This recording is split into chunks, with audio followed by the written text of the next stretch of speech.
Hey guys, welcome to the Sim Racing Paddock. I'm William Marsh, and it is late night, 11:04 p.m. Pacific time.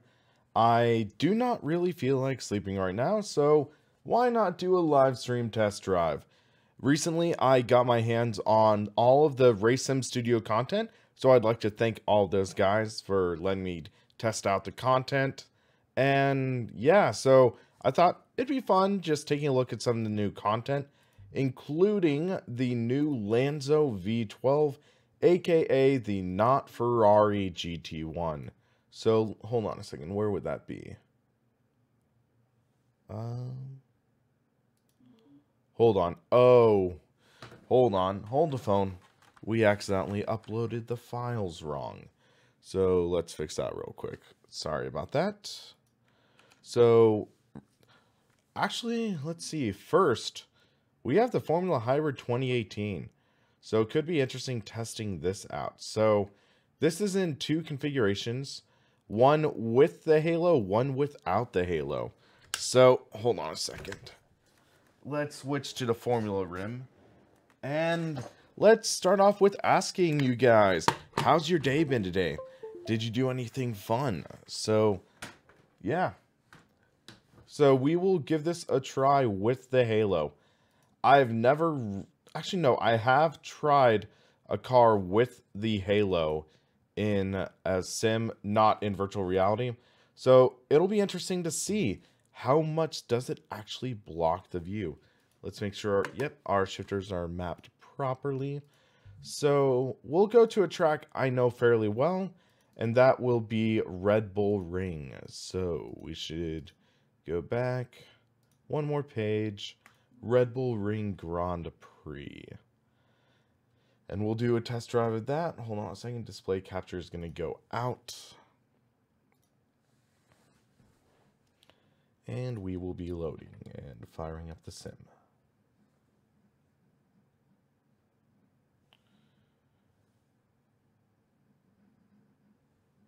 Alright. Let me make sure that game audio is properly set up. Yes, it is. At least I think so. But okay, that's interesting. For some reason it's showing the bottom bar. Let's alt enter into that. Showing full screen. Now we are good. Okay, so this is the car with the halo. Still not a fan of the halo myself, but I gotta admit, this looks pretty good. The modeling in this car is solid.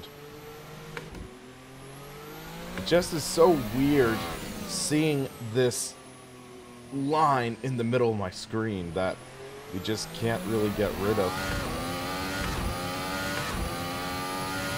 Car sounds good. Car sounds good for the V6 era. I've always known RSS to do pretty darn good sounds.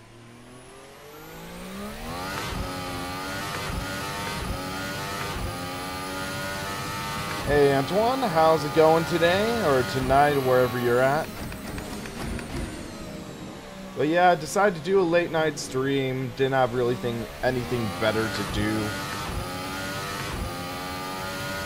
I was gonna watch Brian play some hockey, but he forgot his game was at 7:30, not 9. So basically, that meant that he missed his own game.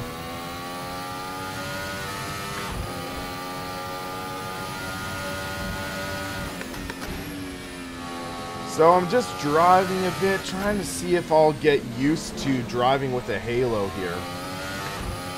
What I've heard, though, is that this seating position is naturally possibly a little higher than most drivers are. But right there, it just seems like I can't see my braking point properly. And here, it's like a majority of the front straight there was blocked. I can't see this being too safe for drivers as the season progresses. Some tracks it might be better than others, but also consider that in sim racing, while driving with a monitor, your head is stationary. And as Antoine is saying, human vision would block out the halo. So I mentioned in one of my previous videos, hold your hand up to your face like this, and you can see through your hand. You can focus on things beyond it because you have 2 focal points. So that's a benefit that human vision has that you don't really get with a single monitor. So the 3D effect that virtual reality provides does work better for the Halo, and I can see it being okay for real-life racing, but I'm still personally not a fan of the Halo because it leaves too much space exposed. That's part of the problem, I think. Because consider, I don't think this would have saved Felipe Massa from that incident he had. I think it was at Hungaroring. I think because it hit off center, that means that ultimately it would have still hit him in the head.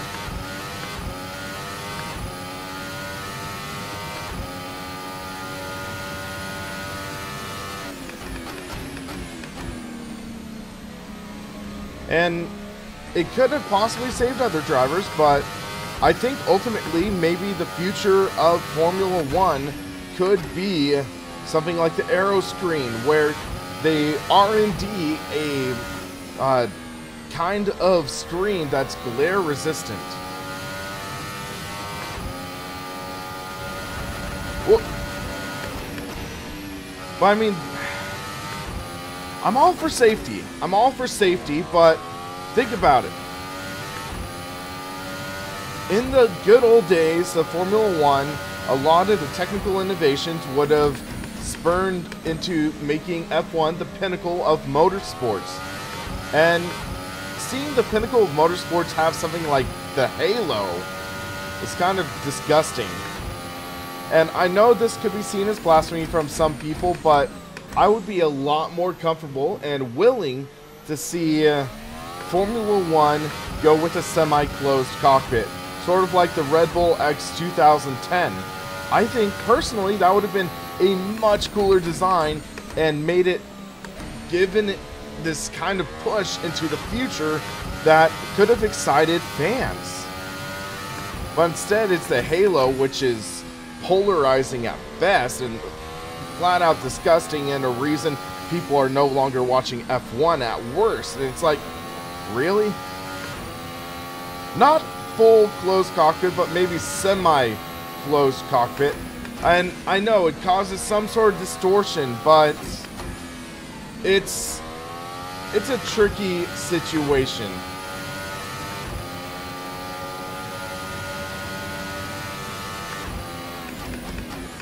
But I believe there is grounds to R&D, research and develop, and improve it. But just think about it. It looking futuristic, sci-fi, and closer to like just what we envisioned futuristic cars to be. That would be pretty awesome in my opinion.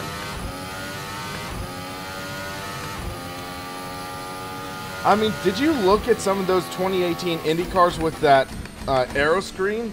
Gotta admit, those were pretty cool looking.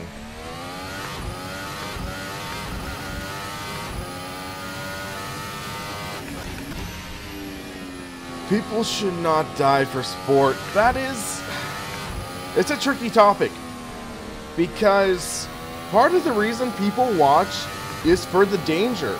It's for that element of danger. So it's like wrapping cars in bubble wrap isn't gonna excite people. That's the concern, because realistically, I mean, I think the movie Rush put it well. Some of the draw for race car drivers is it's when you're the closest to death that you feel the most alive. And when you sterilize that, it kind of like deadens the sport in a sense. But yeah, I wonder if there's going to be a backlash in Codemasters F1 2018 because there's this Halo. Because I bet the Halo's going to be in F1 2018. But yeah, F1, it seems like they try to go for approaches that's like, if it ain't broke, break it. But yeah, it's going to be interesting. And here's a thought I just had. This just popped in my head. Think about it. People who build skyscrapers, they enter that profession understanding there's a risk and that theoretically they could die from it. But it's a profession they enjoy. And some people who do work on like skyscrapers and stuff, they might be adrenaline junkies. They like that thrill of going up in the buildings and working on them and knowing that they're hundreds of feet up. It's a thrill, it's a rush. So it could be something like that for racing. It's that thrill, it's the rush of flying down the straightaway at over 100 miles an hour. And then, yeah, it's that danger that people enjoy, both fans and drivers. So there's so many different debates and topics on it, but bottom line, I think I would rather see a screen than a halo in the future, because the screen theoretically could provide more protection in the future. If IndyCar is seriously considering it, then I believe it might be worthwhile for F1 to. And I'm not saying go fully enclosed cockpit, I'm saying like maybe semi-enclosed. So that's just some of my thoughts on the topic. I know it's kind of polarizing, but maybe I'll make my own video about it and share my opinions, my thoughts. So yeah, but I'm enjoying this car. It's a pretty fun car.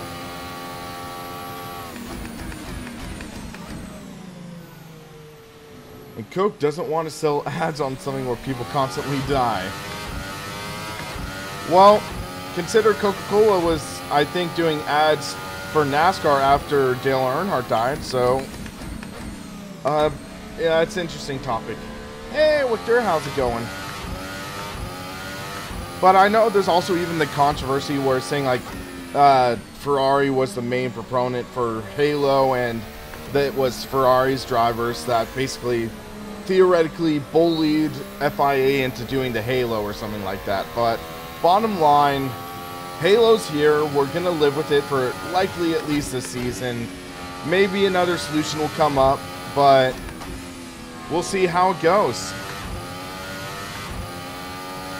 But it's interesting because now I'm getting into this flow, this rhythm, where my instinctual knowledge of Red Bull Ring, it's working me with this like racing line. I know my braking points. I know where to go. This car feels very similar to the 2017 RSS car, and it's good.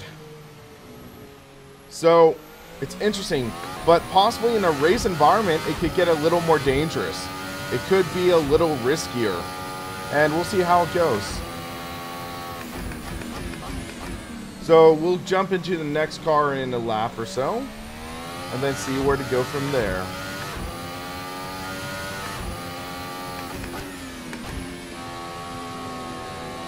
But let's talk about how this car feels. And this, oh man, if this car feels great.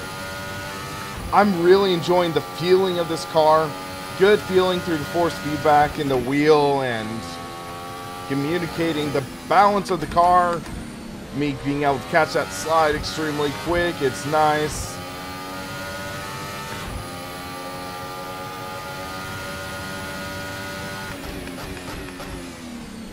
So this is a car I think I would recommend, especially because RSS took the incentive to include a non-Halo version, which is nice.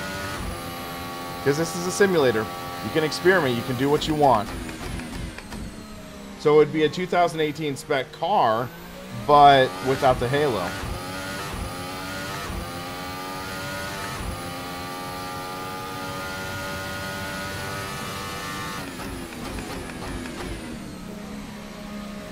Have I ever watched a racing collection from BBC? I've never heard of it, unfortunately. Sounds interesting, though.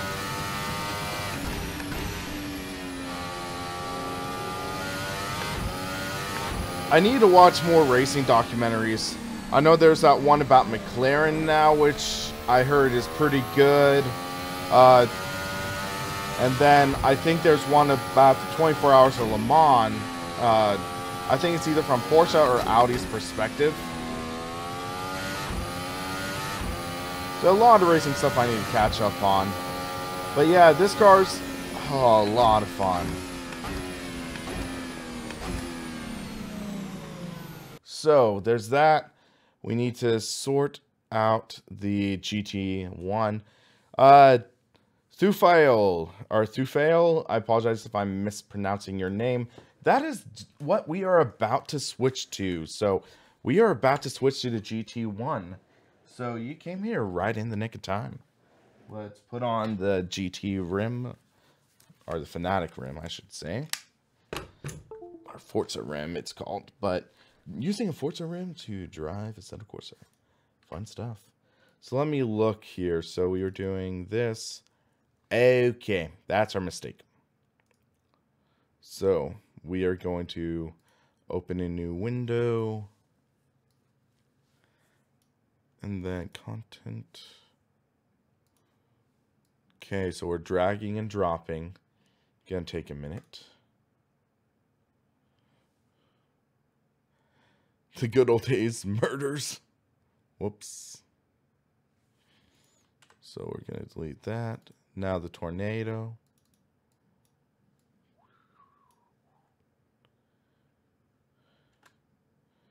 Replace some destination. Vortex.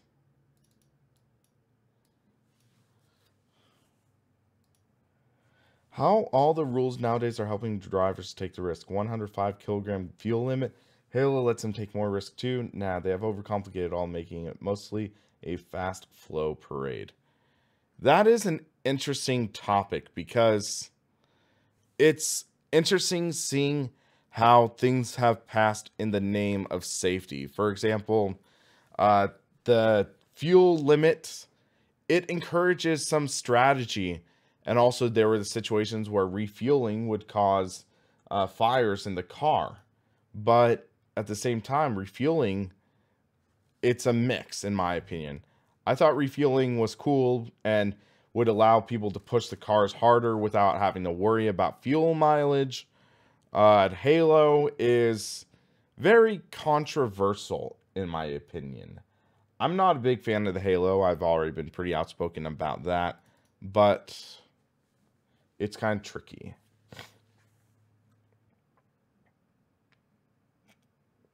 It's not a free-for-all. There's a rule book. Yeah, but the problem with that argument is that other series have rule books, but there's more exciting racing.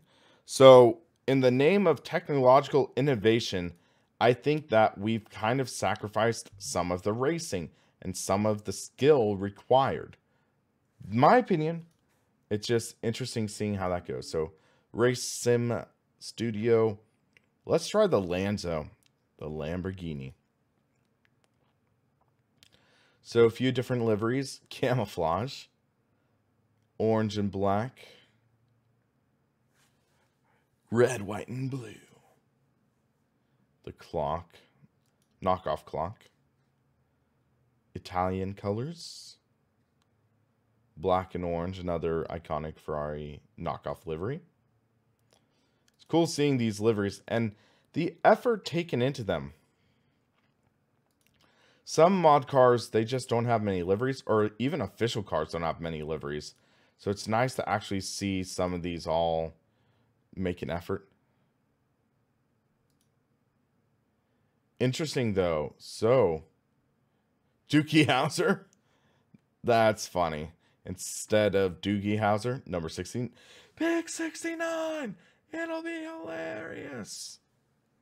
So, interesting thing. Number 73, Dominguez. But number 73, Ali goes. Dominguez, I'm guessing, is David Dominguez. He's one of the main physics guys. So, interesting. I like the black, though. I like this matte black look, so we'll test that out. Hold on a second. I got to change the shifter, though, because this car used a sequential stick. Wait, hold on. There we go.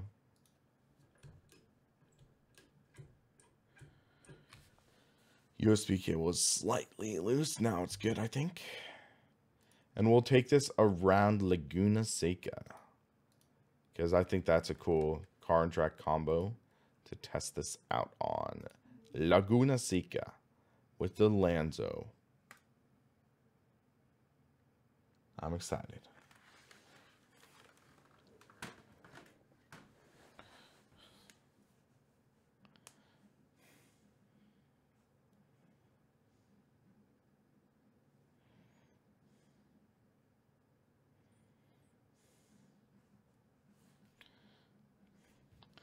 It's always interesting hearing the different trains of thoughts for racing.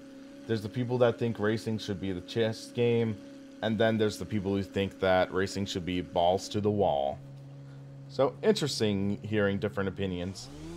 I'm going to adjust the driver's seat.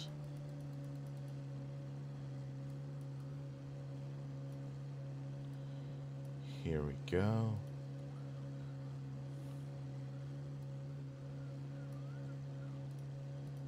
Okay, that feels about right. But man, so listen to the sound in this. I saw Jimmy Broadbent's video and it's like I heard this sound. This V12 might be bad for the virtual environment, but it's worth it.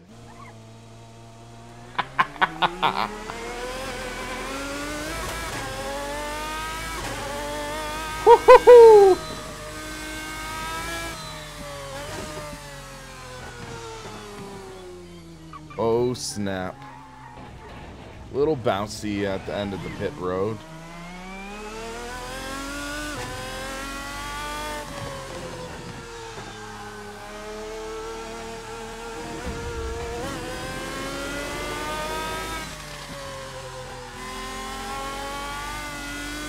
Yep, classic Lamborghini V12 sound.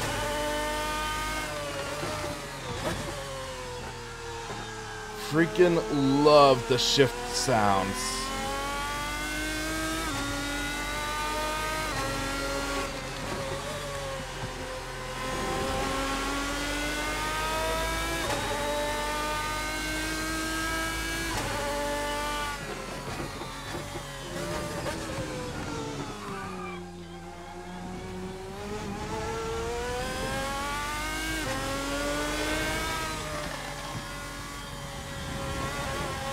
Force feedback feels very solid through this OSW.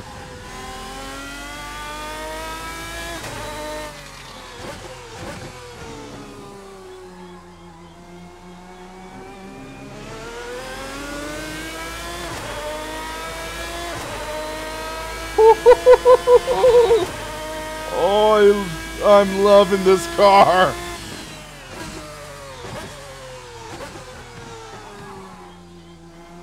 Totally overshot turn one.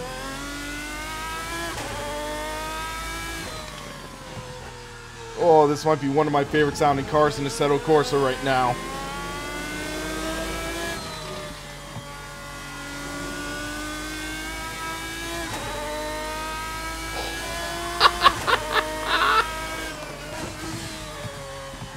Speaking, talking about like safety versus racing and rules and regulations versus all out.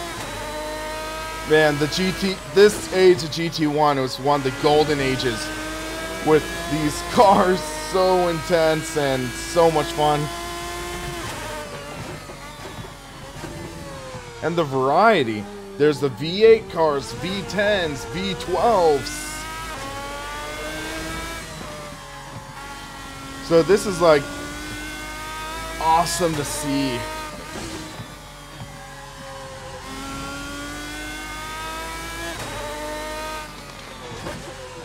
Also, when they didn't care about saving the environment. Well, Al Gore did, but not many other people. You could just hear that screaming, though. Whoop.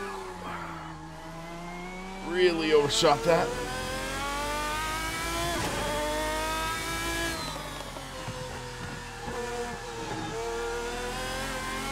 Oh.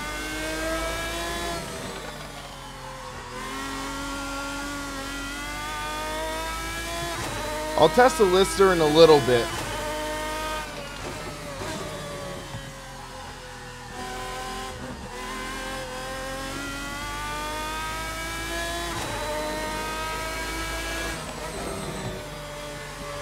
Oh, hit that curb way too hard, way too hard.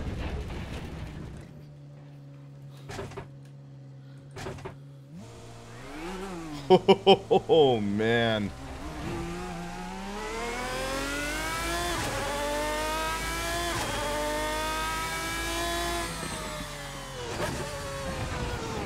Whoops.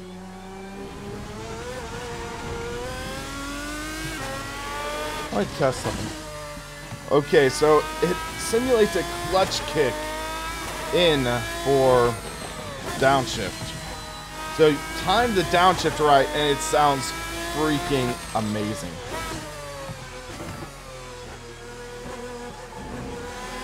Tricky blipping at the right time, though.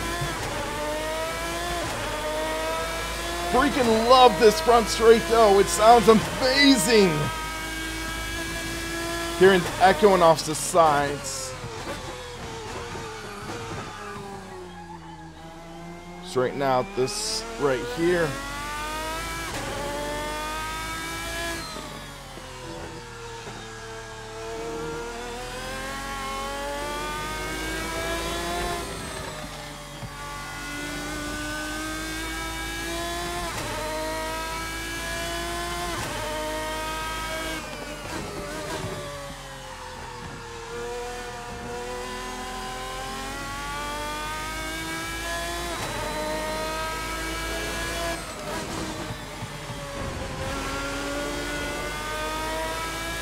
This car is a freaking blast!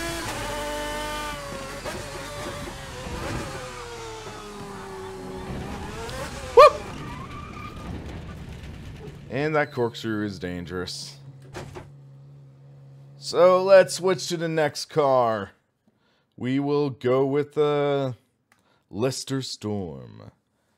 I'll take the Lister Storm to the Nordschleife. How about that?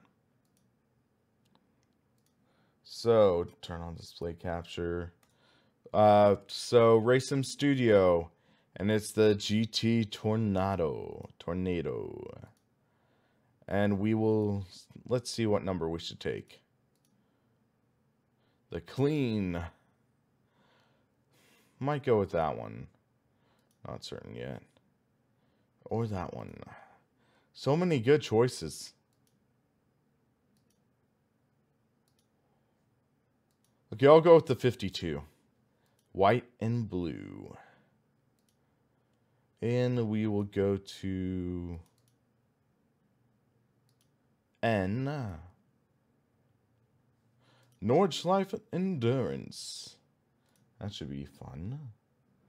But yeah, this car is a challenge. I will say that. All these cars tend to be.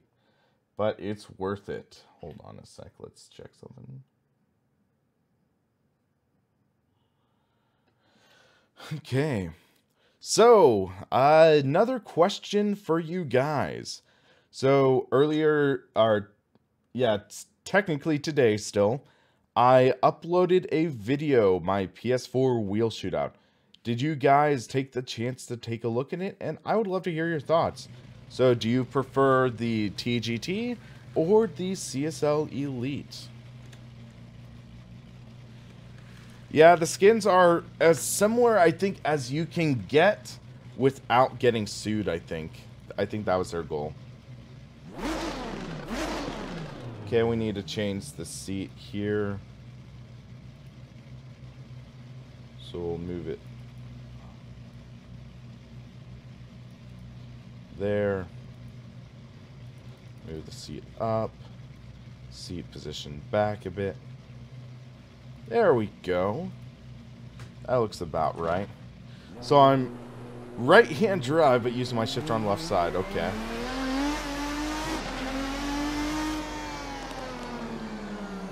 I'm actually going to fill up the tank. I want to simulate this like in the endurance format. So, fuel. So you can stick in 100 liters. We'll go with medium tires. Give ourselves a heavy car.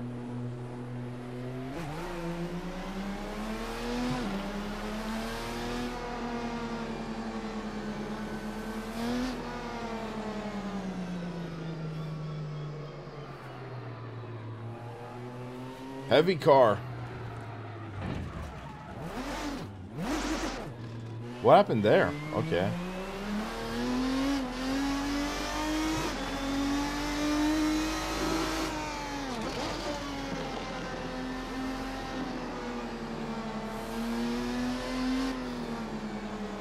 So it's interesting feeling the bounce of this car because it's heavier. We have about 27 gallons in here.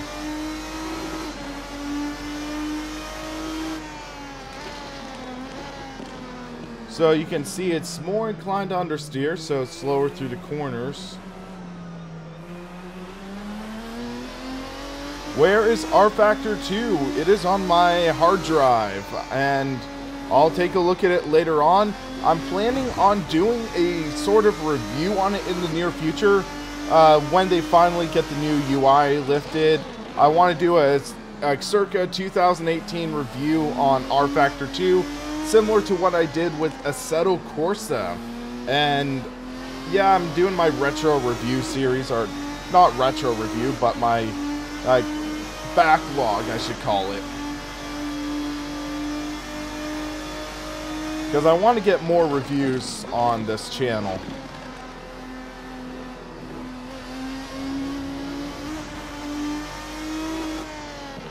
And then I'll also do a review on iRacing. I might do my iRacing review before rFactor 2, to be honest. But iRacing, that's going to be in-depth because there's so much in regards to iRacing. Because, think about it, there's the online racing and everything. It's all the different series. So figuring out how to handle that review. Because also, the blessing and the curse of modern Sims nowadays is they're always evolving due to this digital nature. So iRacing in 6 months will likely be different than how it is today. Same thing with Assetto Corsa, but Assetto Corsa might be reaching the EOL with ACC coming out soon. rFactor 2 definitely has a lot of stuff up its sleeve that I'm excited about, but it really does come down to how is it going to be handled. Then what's Ryza's next title going to be? How's ACC going to come out? Will GTR3 ever come out? All these different questions, so we'll find out.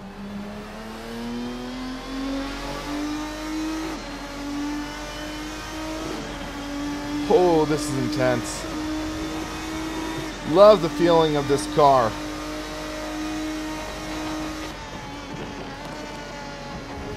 How it just loads up under, like going down that hill, and then gets light over the crest. The force feedback's really well done in this car.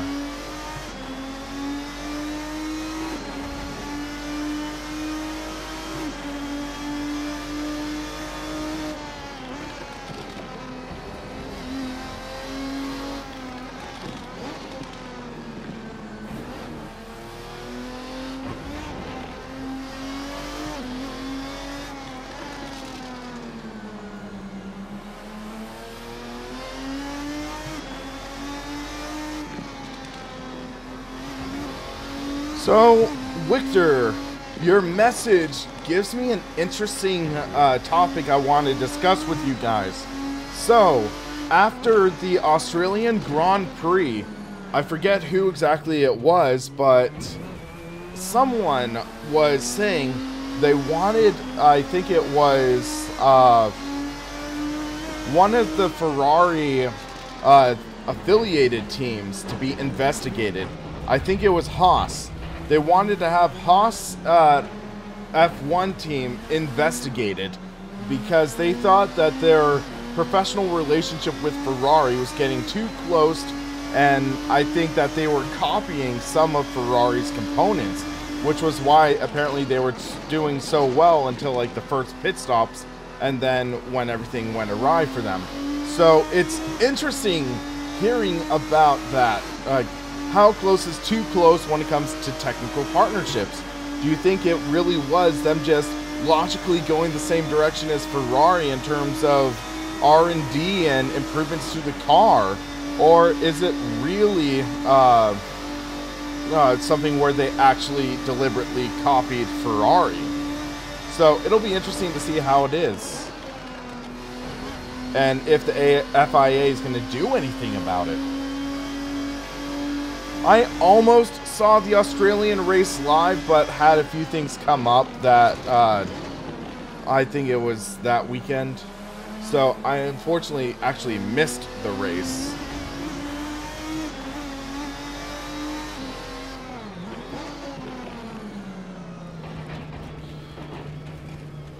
Midfield's just jealous. It could be that, because sometimes, to be honest, Formula One, some of the more exciting racing was actually the midfield with just the different cars and tracks, and they were actually closer. So there were like the 2 or 3 teams that we would call the rabbits, like Mercedes, Red Bull Racing, and Ferrari.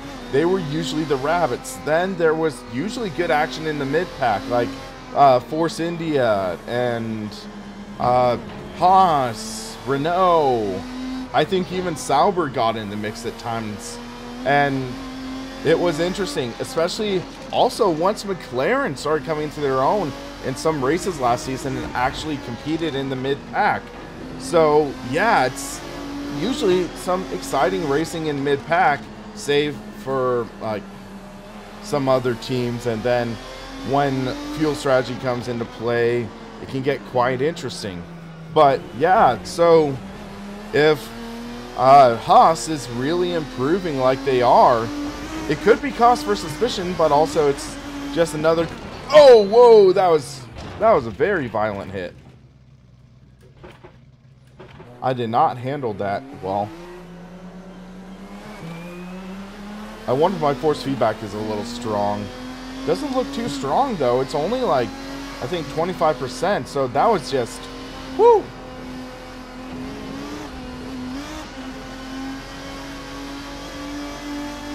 Could be this car's just a little harsh suspension wise.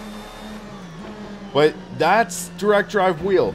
Consider, I think we're only using 25 to 30% strength in this wheel, but that ripped the wheel out of my hands. Do I think Kimi would score some wins?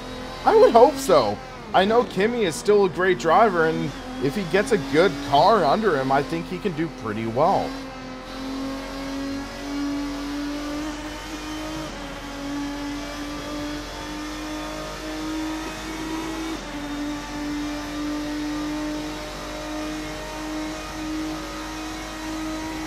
But yeah, that's also, Victor, that's an interesting point, because Vettel is obviously Ferrari's #1 driver. Kimi, he's definitely the veteran. He's the veteran of the two, and I guess you could say that Vettel, he's more of the hotshot talent. So with the teammate rivalries, you would likely have it in a situation where Vettel would get the better improvements and would have the more technically advanced car.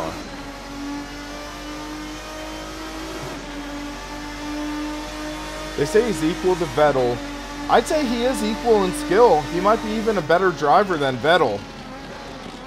But also, it's something where Vettel, he had so much of that reputation built from the Newey years at Red Bull Racing, and from, I want to say it was 2009 to 2013 or something like that, where he just cleaned house.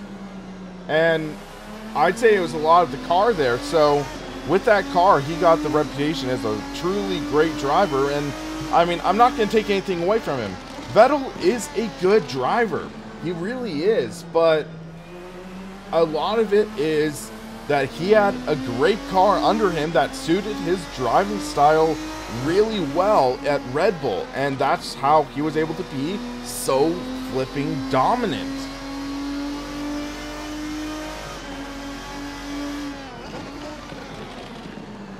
Let's see if we can survive one more lap around the ring. And then we'll switch to the next car. But this car is so much fun. It really is a blast to drive.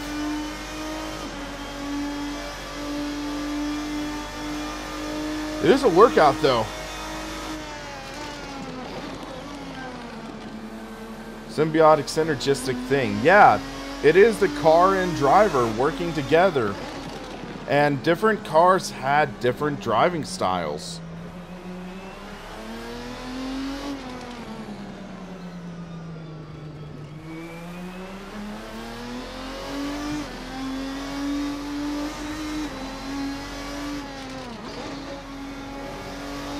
By the way, I freaking love this Heusinkveld shifter. It works so well with this car. Just being able to kind of punch this car down a gear. I'm just saying. It's interesting though, because I have a lot of friends say they still think that Alonso is the best driver in the field, and it's just the car that really holds him back. And one of my friends said, yeah, he just got screwed by Ferrari, and then he just got tough brakes at McLaren. So, interesting thoughts. But I'd love to see McLaren get better and better, honestly. Oh man, you can see this wheel bouncing.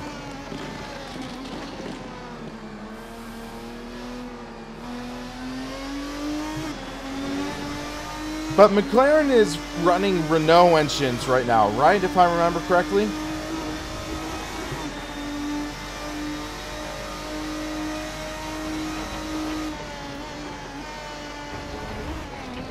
Whew, that's oversteer.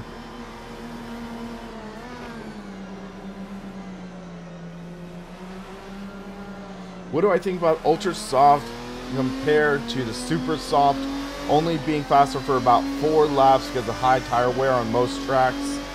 It'll be interesting because that is kind of a strategy move. Because I think some drivers, for example, I think Verstappen comes to mind. He does better on slicker surfaces, I think. He knows how to be able to really handle a slippery situation. Look at his performance in the rain. So maybe theoretically he would try going to the ultra softs and say, take advantage of that speed boost, take advantage of that advantage, and then try to nurse those tires, because it might be within his skill set to do that, maybe.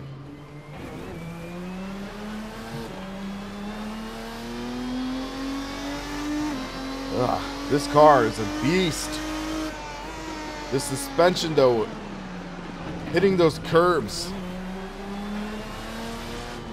violent reaction, so you really want to avoid the curbs in this car.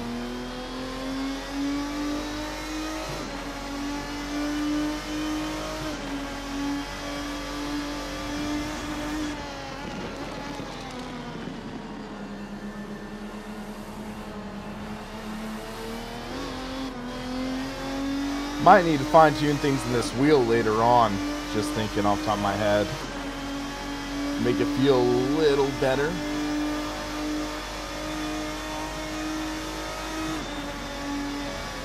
Schumacher is a real rain master. I really hope he recovers. It was such a tough break to hear when he had the skiing accident. I missed seeing him on the track. I mean, hopefully someday we'll see Mick in F1 as well. That could be interesting. But Michael, I really hope that someday we'll see him at the track again. Okay, I'm gonna abort lap, and we'll jump into another car.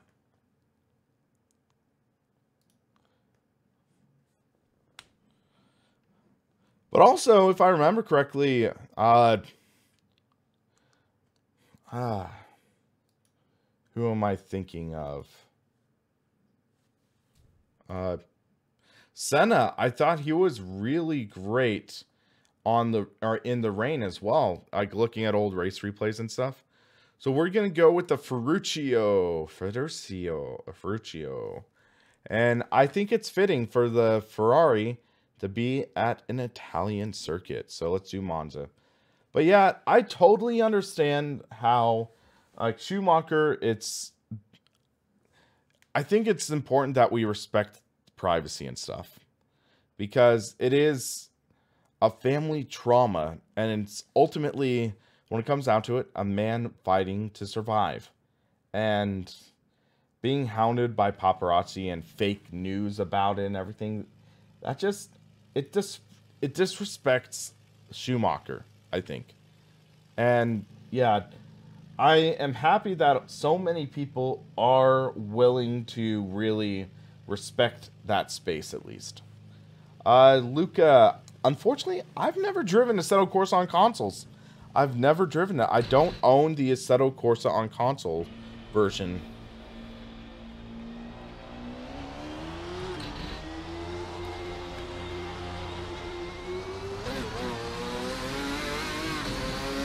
Still, this is an incredible sounding car as well.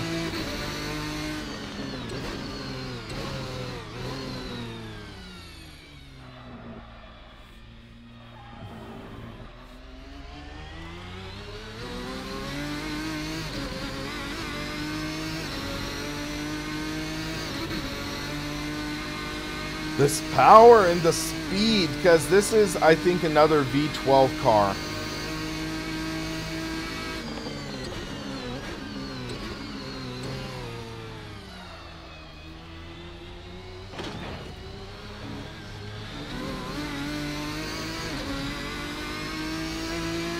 You're curious how the halo is going to be in heavy rain races. It is going to block a lot of rain or make it worse on the side end of the drive because of the structure. That's an interesting thought, Ollie. That is a very interesting thought, because I think we have only seen the halo used in the dry. Because the testing is always dry conditions. Australia was dry. So it will be interesting to see what happens in wet weather conditions.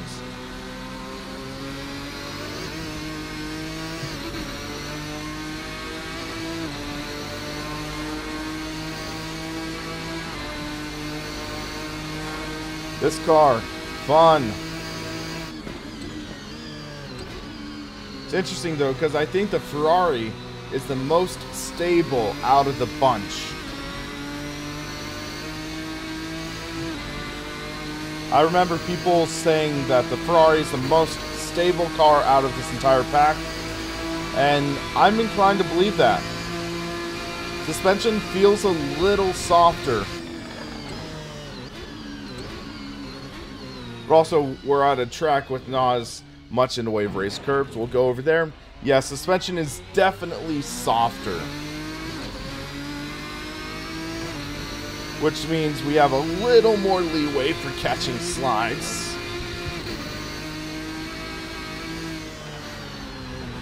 But it's not idiot-proof, definitely.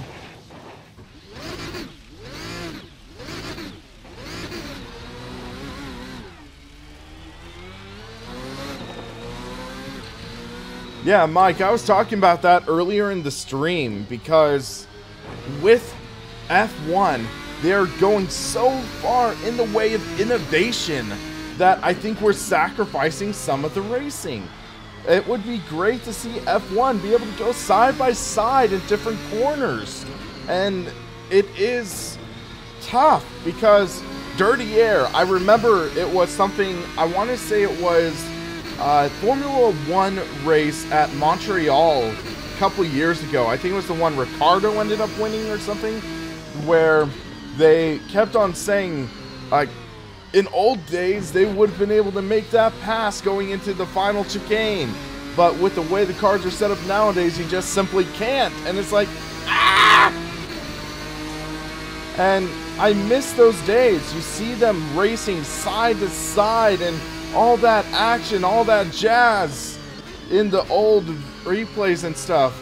Senna going up out of 130R side by side with Prost, and just with that, and it's like, sure, it's controversial, but that's what racing needs. Racing needs that controversy. Racing needs that action. That's why NASCAR is so exciting. It's not because it's the tracks. The tracks are boring as hell. But the racing. You see them racing side by side. You see them racing wheel to wheel at 200 miles an hour. And that's what they want. They want the racing. They want the action. They want the danger. And that is what really draws them in. It's those cars. And it's the competition. That's what makes IndyCar popular. They actually know how to pass each other. And with F1, it just seems like they're missing the point of racing. They're missing the action. They're missing that idea of the cars running side by side. And it pains me to see that. That's why I didn't really follow much of F1 last year. Sure, the cars are awesome. They perform great. They are breaking lap records, but breaking lap records is one thing. Overtaking another car is another. It's just become a freight track. But ultimately, what will happen? Will we see F1 get back to its glory days? I really hope so. Maybe someday. But for now, we just gotta put up with it, I think. I know I just went off on a wild rant there.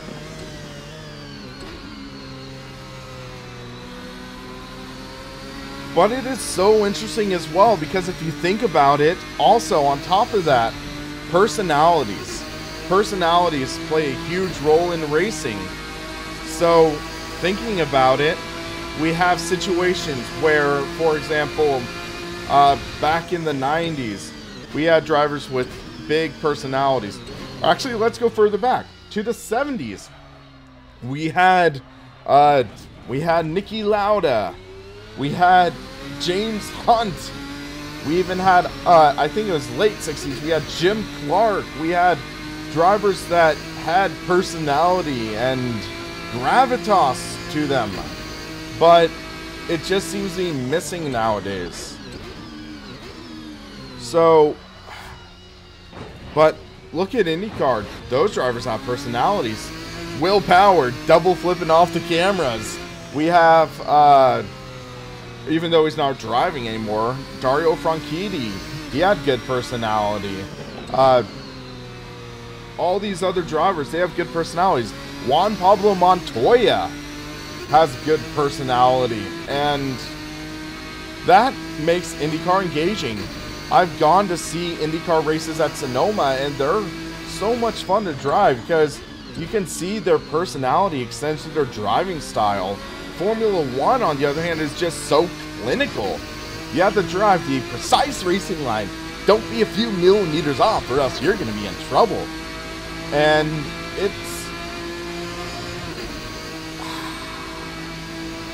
it's too technical for its own good, in my opinion. There's supposed to be margin of error. There's supposed to be the human element. We're not machines driving machines. We're humans driving cars. There's supposed to be the action. There's supposed to be that risk. And it's tough. We'll see what happens in future seasons, but I'm worried to see how racing's going to be 10 years from now. Hopefully IndyCar is still working the way it is to an extent. NASCAR still has okay racing. They need to make their own laundry list of changes, though. They need to get rid of that flipping stage system. It's a joke. And yeah, so it'll be interesting. I'm debating making a few videos like ranting about real world racing series. Would you guys be interested in seeing those? Let me know.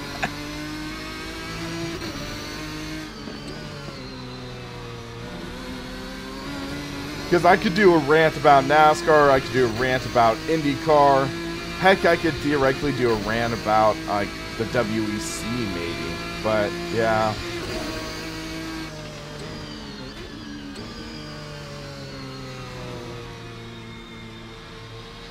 Alright, Victor, you have a good night, man.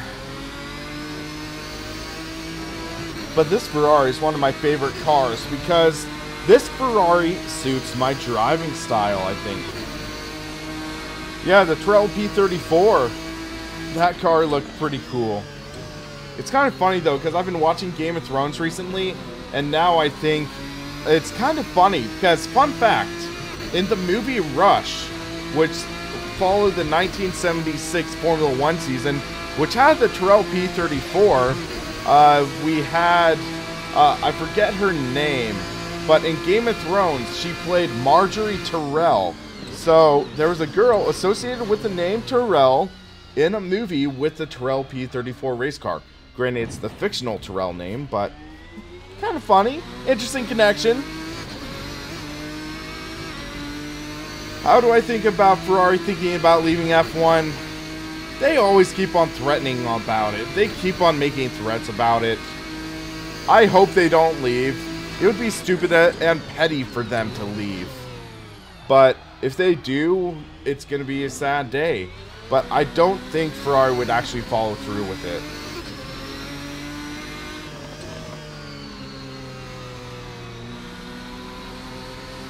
Okay, let's switch to the last car. That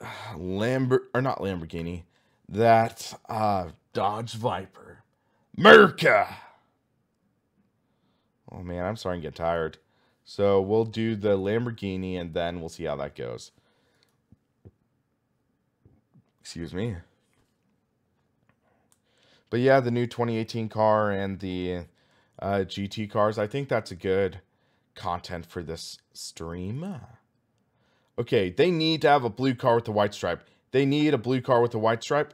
There it is. There it is. Okay, I'm happy now. I mean, Viper, blue car, white stripe. Need anything more? I don't think so. Let's go to Donington Park. That's one of my favorite British tracks. Donington Park GP. And this also brings back fond memories of GTR2. Because Donington Park was in GTR2, a big part of that driving school. And I apologize, I just realized that I forgot to turn off display capture, but it's okay. Just trust me, I picked the Vortex, aka Viper, around Donington Park Grand Prix circuit. Should be interesting. But yeah, I have a few videos I'm going to be working on, and I think a few opinion pieces on real world racing could be interesting. Maybe controversial, but why not? Could be fun. Let me check something real quick. 3 Discord messages. Nothing important. We're good. But this Viper, yeah, buddy. rFactor 1 or Live for Speed? I'm going to go with rFactor 1 because it has so much content available. I mean, the DRM Revival mod, that is like worth the price of rFactor 1 alone. The Enduracers Endurance Series mod. Heck, the Stinker Cup. For those of you who don't know, that is a joke. And the Stinker Cup is literally racing a giant toilet. That could be a weird video to do sometime. The weirdest mod ever? Heck, to get kids involved in sim racing. Miniville. That was a cool mod. There was also NAGP, I believe. North American Grand Prix. That was a cool mod. All those different mods and stuff. Porsche Carrera Cup. Another great mod. Whoa, that got out from under me. Because think about it. Back in the day of rFactor 2 or rFactor 1, we didn't have so many titles. We didn't have Assetto Corsa, which was like Gran Turismo on the PC in terms of variety. We had GTR2, which was the FIA GT. We had GT Legends, which was our historic car fix. We had NASCAR Racing 2003 season, which was our NASCAR fix. Like, all those different titles. rFactor was one of the first main titles to really bring in a crap load of content together and make it all relatively seamless. Because in rFactor, you could do dirt racing, you could do oval racing, you could do road racing. Heck, there was a monster truck mod by my friend Nathan Ritchie. He had that mod, and that was pretty fun as well. So much available. Grand Prix 79, one of the best Formula mods. The CTDP 2005-2006 Formula 1 mods. Some of the most detailed content, where you could literally drive every Formula 1 car as it was configured for every race. That's just mind-blowing. But it's kind of, they're missing that magic in the modern titles. And I think it's partly because titles are getting more technologically advanced, so you have to be more knowledgeable and put a lot more effort into modding. Tracks are obviously a lot easier than cars, but ultimately, we're not seeing mods on the scale of, say, CTDP or FS1 or even Enduracers. They're releasing their content in batches instead of releasing the full thing. So it's that idea where it does take time, and more effort. But rFactor 1, I think, was definitely one of the golden ages of sim racing. I say, like, the golden age of sim racing was between 2002 and 2010, maybe. Because we had titles such as F1 Challenge 99-02, Grand Prix 4, Richard Burns Rally, NR 2003, the revival of Grand Prix Legends. We had rFactor, Live for Speed, GT Legends, GTR, and GTR2. We had all of those different titles, and it made for a great time to be a racing fan.